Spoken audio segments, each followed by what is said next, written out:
Radio city podcast glamour pod RJ Akanksha सोबत. Radio city glamour पॉडच्या 8व्या एपिसोडमध्ये स्वागत आहे तुमचं. आणि आज आपला विषय जो आहे तो आहे स्किन केअर बेसिक्स पार्ट 2. आकांक्षा सध्या तुमच्या सोबत आहे आणि खरं तर हा विषय जो आहे स्किन केअर आजकाल खूप जास्त ट्रेंडिंग आहे. याबद्दल सुद्धा खूप जास्त बोललं जात आहे. खूप प्रोडक्ट्स जे आहेत याबद्दलचा अवेअरनेस सुद्धा क्रिएट झाले मार्केटमध्ये. तर आपण त्याचबद्दल जर आज माहिती घेऊयात की स्किन केअर करण्यासाठी काही बेसिक गोष्टी ज्या आहेत त्या आपण लक्षात ठेवायला हव्यात. आणि त्यातली भाग दुसरा आज आहे. आणि यातली पहिली गोष्ट म्हणजे आपल्या स्किन कन्सर्न नुसार आपण प्रोडक्ट जे आहेत ते यूज करायला हवेत. जसं की आपली स्किन ॲक्ने प्रोन असेल, खूप जास्त पिंपल्स आपल्याला येत असतील तर अकॉर्डिंगली डॉक्टरांच्या सल्ल्याने तसे प्रोडक्ट्स, ज्या प्रोडक्टमध्ये तशा पद्धतीचे इन्ग्रेडियंट्स आहेत असे काही प्रोडक्ट्स आपल्याला यूज करायला हवेत. मॉइश्चरायझेशन कसं आहे, आपल्या स्किनचं हायड्रेशन कसं आहे, त्या प्रोडक्टमध्ये पर्टिक्युलर काय इन्ग्रेडियंट्स मेन्शन केलेले आहेत आणि त्या इन्ग्रेडियंट्सचं काम काय आहे, हे सगळं बघून आपण आपल्या स्किन कन्सर्न नुसार प्रोडक्ट्स चूज करायला पाहिजेत.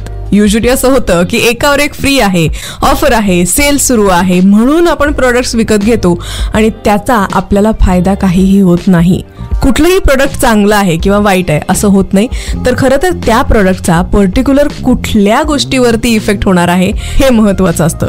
कदाचित प्रोडक्ट चांगला असेलही पण ते आपल्या स्किनसाठीच नाहीये, मग कसं काय त्याचा फायदा होईल आपल्याला. म्हणून कधीही प्रोडक्ट निवडताना आपल्या स्किन कन्सर्न नुसारच प्रोडक्ट निवडावे. बऱ्याच जणांना मी पाहिलंय की आईने सांगितलं, आजीने सांगितलं म्हणून मी हे असं केलं. आता जसं की बेसन पीठ हळद लावणं हे खूप जास्त बेसिक आहे, हे प्रूव्हन आहे, त्याचा फायदा आहे हे आपल्याला माहित आहे आणि म्हणून आपण हे करतोय. किंवा कढीपत्त्याचं किंवा जास्वंदाचं तेल तयार करणं आणि ते आपल्या केसांसाठी वापरणं हे सुद्धा प्रूव्हन आहे म्हणून आपण करतोय. पण कित्येक लोक असे आहेत ना की ते डायरेक्ट लिंबू कापून, संत्र कापून, टोमॅटो कापून डायरेक्ट चेहऱ्यावरती लावतात. आता हे करणं म्हणजे इतकं वाईट आहे की आपल्या स्किनला आपण आणखी जास्त इरिटेट करण्याचा प्रयत्न करतो.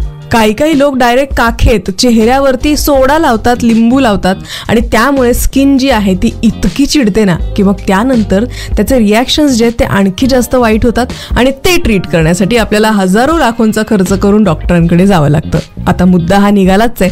तर पुढचा मुद्दा असा आहे की कधीही कुठल्याही स्किन कन्सर्नसाठी आपण आपल्याच मनाने, कुणीतरी इन्फ्लुएन्सरनी सांगितलंय, कुठल्या तरी व्हिडिओमध्ये पाहिलंय, कुठल्या तरी आर्टिकलमध्ये वाचलंय म्हणून तशा पद्धतीनं स्टेप्स फॉलो करायला जाऊ नये.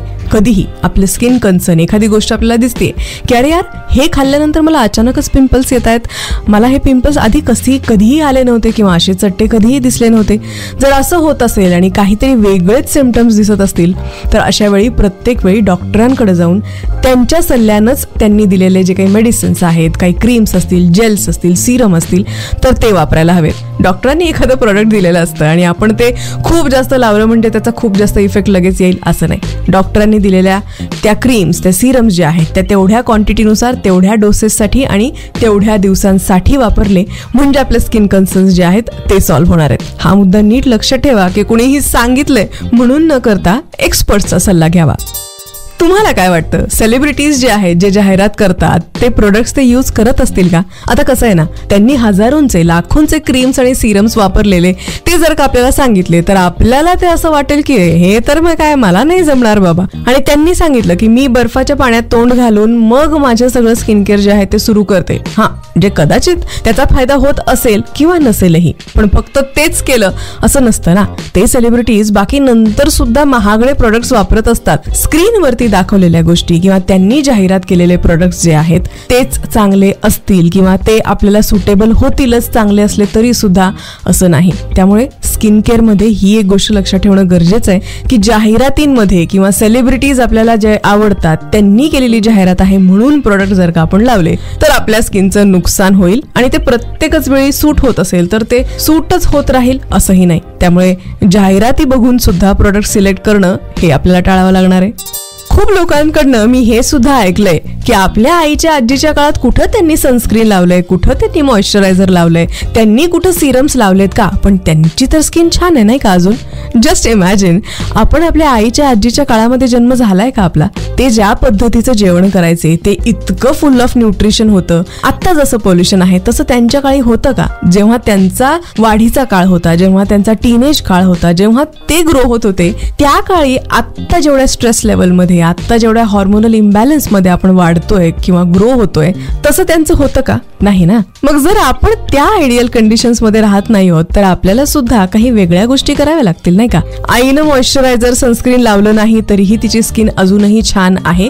त्यामागे भरपूर ज्या दुसऱ्या गोष्टी आहेत जे आता आपल्याला मिळणं शक्य नाही, जसं की पॉल्युशन फ्री क्लायमेट, हो ना. त्यामुळे सनस्क्रीन किंवा मॉइश्चरायझर किंवा काही सिरम्स जे आहेत हे आपल्या स्किन केअर मध्ये इन्क्लूड करणं आपल्याला गरजेचं आहे.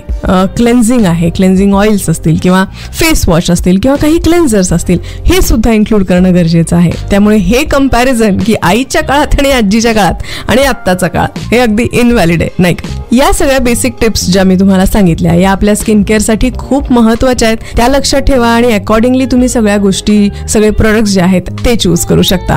आजसाठी इतकंच. भेटूयात आपण ग्लॅमर पॉडच्या पुढच्या भागामध्ये. तोपर्यंत ऐकत रहा radio city glamour pod RJ Akanksha सोबत.